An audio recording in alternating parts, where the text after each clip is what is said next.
आज 8 मार्च 2023 की बाबा की साकार मुरली है।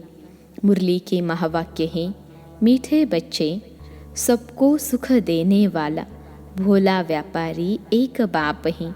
वही तुम्हारी सब पुरानी चीज़ें लेकर नई देते हैं, उनकी ही पूजा होती है। प्रश्न है, तुम्हारी गॉडली मिशनरी का कर्तव्य क्या है? तुम्हें कौन सी सेवा करनी है? उत्तर है, तुम्हारा कर्तव्य है सभी मनुष्य मात्र का कल्याण करना, सबको तमो प्रधान से सतो प्रधान बनाने के लिए बाप का संदेश देना। तुम सबको बोलो कि स्वर्ग स्थापन करता बाप को याद करो तो तुम्हारा कल्याण होगा। तुम्हें सबको लक्ष्य देना है। जो देवताओं को मानने वाले तुम्हारे कुल के होंगे वह इन सब बातों को समझेंगे। तुम्हारी हैं रूहानी बातें। गीत है भोलेनाथ से निराला। ओम शांति। भोलानाथ शिव बाबा बैठ समझाते हैं। भोलानाथ सिर्फ एक शिव बाबा है। गौरीनाथ जो कहते हैं, गौरी कोई एक पार्वती नहीं होती। गौरीनाथ या बबुलनाथ अर्थात बबुल जैसे कांटों को फूल और जो सावरे बन पड़े हैं उनको गोरा बनाने वाले हैं। महिमा सारी है ही एक की। यह है मनुष्य सृष्टि रूपी झाड़ व ड्रामा। जब ड्रामा कहा जाता है तो उनमें जो मुख्य एक्टर्स हैं वह ज़रूर याद आते हैं। मुख्य ज़रूर हीरो हीरोइन की जोड़ी होती है। यहाँ भी मुख्य कोई ज़रूर चाहिए। मात पिता नामी ग्रामी हैं। सूक्ष्म वतन में कहते हैं शंकर पार्वती हैं। ब्रह्मा का किसको पूरा मालूम नहीं है। ब्रह्मा सरस्वती कह देते हैं, परंतु वह कोई जोड़ी है नहीं। वास्तव में शंकर पार्वती की भी जोड़ी है नहीं। विष्णु को भी दुनिया नहीं जानती। उनको जो अलंकार दिखाते हैं वह भी उनके नहीं हैं। यहाँ लक्ष्मी नारायण की जोड़ी कहेंगे। अब सभी से भोलानाथ उनको कहा जाता है जो बहुत सुख देने वाला है। भोलानाथ व्यापारी भी हैं। हमसे पुरानी चीज़ लेकर नहीं देता है। पहले पहले बुद्धि में आना चाहिए। सभी से ऊंचते ऊंच कौन? सबसे अधिक सुख देने वाला कौन? जो बहुतों को सुख देते हैं उनकी पूजा भी होती है। तो यह सब विचार सागर मंथन करने की बातें हैं। विचार सागर मंथन का नाम बहुत बाला है। तो विचार किया जाता है मनुष्यों में ऊंचते ऊंच हैं लक्ष्मी नारायण। अच्छा, उन्होंने क्या सुख दिया है जो मनुष्य उनका नाम लेते हैं या उनकी पूजा करते हैं? वास्तव में उन्होंने सुख तो कोई भी नहीं दिया है। हाँ, वे सुख धाम के मालिक थे, परंतु उन्होंने ऐसा बनाया किसने? इनके पहले वह कहाँ थे? अगर बाबा उनको ऐसा नहीं बनाता तो वे कहाँ होते? यह सब तो बच्चों को मालूम है। आत्मा तो कभी विनाश होती नहीं। उनको ऐसा काम किसने सिखलाया जो इतना ऊंचा बने? ज़रूर कोई शिक्षा मिली है। दुनिया नहीं जानती वह पास्ट में कौन थे। तुम अब जानते हो। लक्ष्मी नारायण 84 जन्म भोग, अंत में ब्रह्मा सरस्वती बनते हैं। तो क्या लक्ष्मी नारायण की महिमा गाई जाए या उनको जो पुरुषार्थ कराने वाला है अथवा प्रालब्ध देने वाला है उनकी महिमा की जाए? कितनी गुह्य बातें हैं। समझाना है कि लक्ष्मी नारायण क्या करके गए। उनकी भी सारी राजधानी चली है, परंतु गायन सिर्फ एक का ही चला आता है। शंकराचार्य ने आकर सन्यासियों की रचना रची, फिर उन्होंने पालना भी की। फिर जब तमो प्रधान अवस्था को पाते हैं तो उन्हें सतो प्रधान कौन बनाए? माया ने सबको तमो प्रधान बनाया है। लक्ष्मी नारायण जो सतो प्रधान थे, फिर चक्र लगाकर तमो प्रधान में आते हैं। हर एक का ऐसे होता है, भले कितने भी बड़े मर्तबे वाला हो। सतो रजो तमो से हर एक को पास करना है। इस समय सब पतित हैं, तो तमो प्रधान दुनिया को फिर से सतो प्रधान कौन बनाए? पहले पहले सतो प्रधान सुख में आते हैं, फिर दुख में जाते हैं। यह राज अब तुम बच्चों को समझाया जाता है। 84 जन्म लेना होता है तो ज़रूर सतो प्रधान से तमो प्रधान बनना ही होगा। हर चीज़ सतो रजो तमो ज़रूर होती ही है। प्रिसेप्टर्स का भी ऐसे होता है, वह भी अब तमो प्रधान है, तो फिर भी अब सबसे ऊंचते ऊंच कौन है? जो कभी भी तमो प्रधान नहीं बनता। अगर वह भी तमो प्रधान बन जाए तो फिर उनको सतो प्रधान कौन बनाए? फिर बलिहारी उनकी हो जाए। ऐसे ऐसे विचार सागर मंथन करने से दिल में जो पॉइंट जचती हैं, अच्छी लगती हैं, तो सुनाई जाती हैं। भोलानाथ परम पिता परमात्मा ही सबका सद्गति दाता, सतो प्रधान बनाने वाला है। सब दुर्गति से निकल गति सद्गति को पाते हैं। नंबरवार जो भी पहले पहले आएंगे वह सतो प्रधान सतो रजो से होकर फिर तमो प्रधान बनेंगे ज़रूर। पहले पहले जब आत्मा नीचे आती है तो उनको सुख भोगना है, दुख भोग न सकें। मनुष्य पहचान नहीं सकते कि यह नया सोल है, इसलिए इतना सुख है। माँ नहीं, अब सबकी तमो प्रधान अवस्था है। तत्व खानिया आदि सब तमो प्रधान है। नई चीज़ें थीं, अब पुरानी हो गई हैं। वहाँ का अनाज फल फूल आदि कैसे अच्छे होते हैं, वह भी बच्चों को साक्षात्कार कराया हुआ है। सूक्ष्म वतन में बच्चियाँ जाती हैं, कहती हैं बाबा ने शुभी रस पिलाया। ज़रूर ऊंच बाप चीज़ भी ऊंची देते होंगे। बच्चों को यह बुद्धि में रहना चाहिए, ऊंचते ऊंच एक भगवान ही है। याद भी सब उनको करते हैं। गॉड फादर कहते हैं, गॉड रहते ही है ऊपर में। आत्मा गॉड फादर को याद करती है, क्योंकि आत्मा को दुख है तो भोलानाथ बाप आकर फिर सुख देते हैं, तो उनको क्यों नहीं याद करेंगे? आत्मा कहेगी हम शरीर के साथ जब दुखी होता हूँ तो बाप को बहुत याद करता हूँ। रावण दुश्मन दुख देते हैं तो बाप को याद करते हैं। दुख में हम सभी आत्माएं परमात्मा को सिमरन करती हैं। फिर जब हम आत्मा स्वर्ग में रहती हैं तो बाप को याद नहीं करती। यह आत्मा कहती है बाप को ही पुकारेगी ना। मनुष्य तो उनका एक्यूपेशन बायोग्राफी कुछ नहीं जानते, न ड्रामा का राज जानते हैं कि कैसे आत्मा चक्र में आती है। तुम बच्चे अब जानते हो माया रावण दुख देने वाली है। यह रावण राज्य शुरू हुआ है द्वापर से, यह भी समझाना है, क्योंकि यह किसको पता नहीं है कि सबसे पुराना दुश्मन रावण है। उनकी ही मत पर यह पार्टीशन आदि हुआ। अभी तुम बच्चे समझते हो हम श्रीमत से भारत को स्वर्ग बनाते हैं। वही सद्गति दाता सबका है। वह जब आए तब ही ब्रह्मा विष्णु शंकर से कार्य कराए। ऊंचते ऊंच वह एक ही हैं, उनकी बायोग्राफी को कोई नहीं जानते।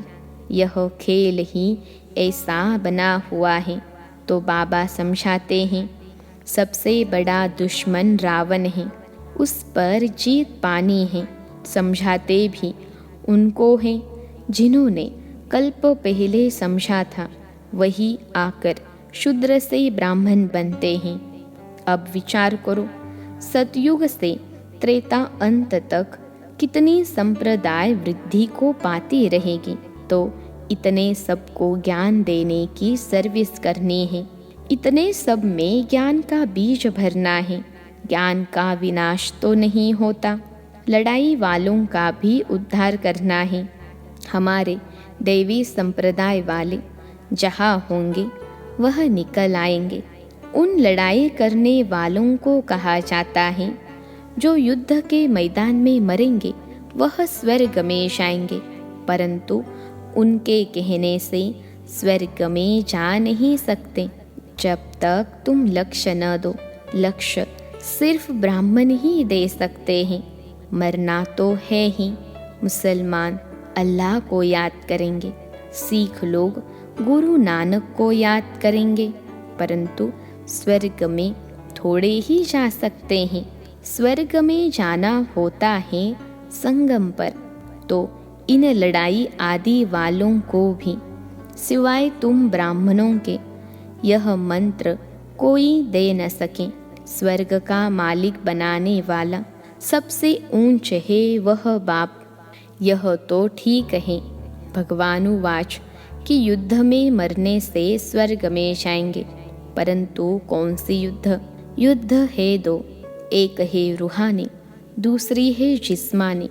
उन गोली चलाने वालों को भी तुम ज्ञान दे सकते हो।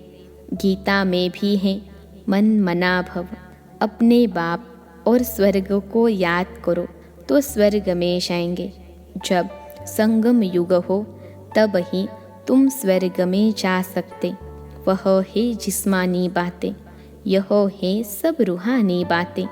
हमारी है माया पर जीत पाने की युद्ध। मरने समय मनुष्य को मंत्र दिया जाता है, यह जाते ही है मरने के लिए तो बाप का संदेश देना है। एक दिन गवर्नमेंट भी तुमको कहेगी कि यह नॉलेज सबको दो। तुम हो गॉडली मिशनरी, तुम्हारा काम है बहुतों का कल्याण करना। बोलो भगवान को याद करो। अब स्वर्ग स्थापन हो रहा है तो सुनकर बहुत खुश होंगे। जो इस कुल के होंगे वही मानेंगे। देवताओं को मानने वाले ही इन बातों को समझेंगे। तो सबका कल्याण करना है। बिगर बाप को याद करने स्वर्ग में जा नहीं सकते।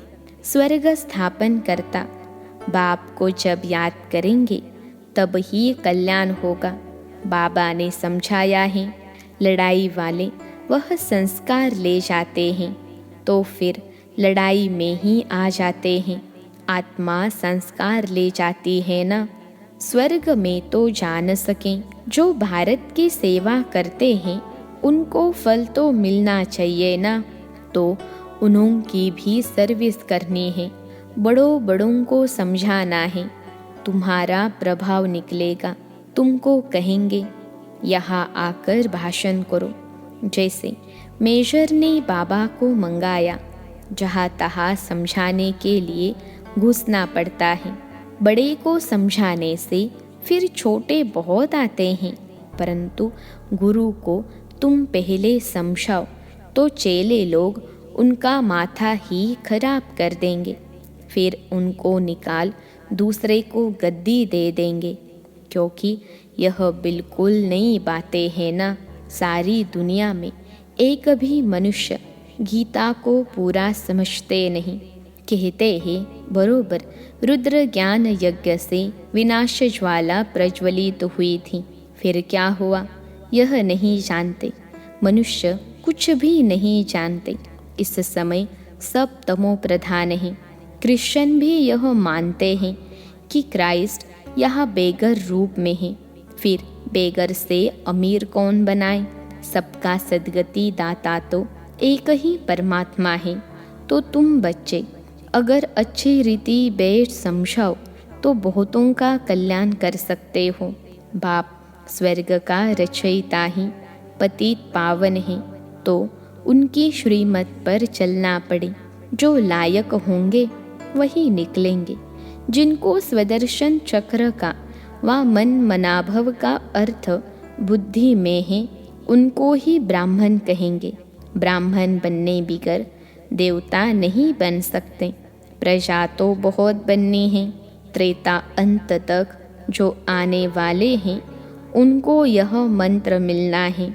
तीर उनको ही लगेगा जो हमारी कुल का होगा। तुम्हारे तीर में अब जौहर भरता जाता है। फिर पिछाड़ी में बहुत तीखे बाण लगेंगे। सन्यासियों को भी बाण लगे हैं ना? फिर समझा है बरोबर, यह भगवान ही बाण मारते हैं। तुम्हारे ज्ञान बाण अब जौहरदार रिफाइन बनते जाते हैं। मुख्य बाण एक ही है, मन मना भव। यथार्थ रीति समझाया है कि यही संगम युग है, जहाँ से स्वर्ग जा सकेंगे। महाभारत लड़ाई भी सामने खड़ी है, वह भी युद्ध का मैदान है। यह भी युद्ध का मैदान है। माया पर जीत पाने में मेहनत लगती है। साधारण प्रजा भी बहुत बननी है। जो इस कुल में आने वाला नहीं होगा, उनको याद ही नहीं पड़ेगा। सर्विस के लिए विचार सागर मंथन करते रहेंगे तो तुमको ज्ञान की पॉइंट्स आएगी। उस युद्ध में भी विचार सागर मंथन चलेगा। ऐसे करेंगे तो जीत पाएंगे। बुद्धि तो चलती है ना, प्रैक्टिस भी करते हैं। जब तीखे हो जाते हैं तो मैदान पर लड़ने जाते हैं। तुम्हारे पास बहुत ढेर आएंगे। भगवान के दर पर भक्तों की भीड़ होनी है। मच्छरों मुहाफिक आएंगे। प्राइम मिनिस्टर व किंग क्वीन के आगे इतनी भीड़ नहीं होती जितनी भगवान के पास भक्तों की भीड़ होगी। फिर उस भावना से आएंगे। कोई खराब विचार नहीं रहेगा। यह तो निराकार बाप है ना, तो समझ में आता है भगवान के आगे भक्तों की भीड़ होनी चाहिए। आना भी सबको यहाँ पड़ेगा। यहाँ अपना जड़ यादगार एकदम एक्यूरेट है। शिव बाबा का भी चित्र है। जगत पिता जगत अम्बा भी है। यह अभी का तुम्हारा ग्रुप है, शक्ति सेना का। अच्छा, मीठे मीठे सिखिलते बच्चों प्रति माता पिता बाप दादा का याद प्यार और गुड मॉर्निंग। रूहानी बाप की रूहानी बच्चों को नमस्ते। हम रूहानी बच्चों की सिखिलते रूहानी माता पिता बाप दादा को याद प्यार, गुड मॉर्निंग और नमस्ते बाबा नमस्ते। धारणा के लिए मुख्य सार पहली पॉइंट है, ब्राह्मण सो देवता बनने के लिए स्वदर्शन चक्र का और मन मनाभव का अर्थ बुद्धि में यथार्थ रीति रखना है। सबको लक्ष्य देने की सेवा करनी है। दूसरी पॉइंट है, माया पर जीत पाने के लिए विचार सागर मंथन कर ज्ञान की गहराई में जाना है। रत्न निकालने हैं। आज का वरदान है, पवित्रता की स्टेज द्वारा अविनाशी ईश्वरीय मस्ती का अनुभव करने वाले होली हंस भव। पवित्रता की स्टेज द्वारा अविनाशी ईश्वरीय मस्ती का अनुभव करने वाले होली हंस भव। विश्लेषण है, होली पर सभी छोटे बड़े के भान को भूल आपस में एक समान समझ मस्ती में खेलते हैं। दुश्मनी के संस्कार भूल मंगल मिलन मनाते हैं। यह रस्म भी अभी की है। आप बच्चे जब होली अर्थात पवित्रता की स्टेज पर ठहरते हो, बाप के संग के रंग में रंगे हुए हो, तब ईश्वरीय मस्ती में देह का भान व भिन्न भिन्न संबंध का भान, छोटे बड़े का भान विस्मृत हो एक ही आत्म स्वरूप का भान रहता है। यही होली हंस स्थिति है। इसी का यादगार हर वर्ष होली उत्सव के रूप में मनाते हैं। आज का स्लोगन है, जिनके जीवन में शीतलता है वे दूसरों के जलते हुए चित्त पर विजय प्राप्त कर सकते हैं। जिनके जीवन में शीतलता है वे दूसरों के जलते हुए चित्त पर विजय प्राप्त कर सकते हैं। अच्छा, ओम शांति।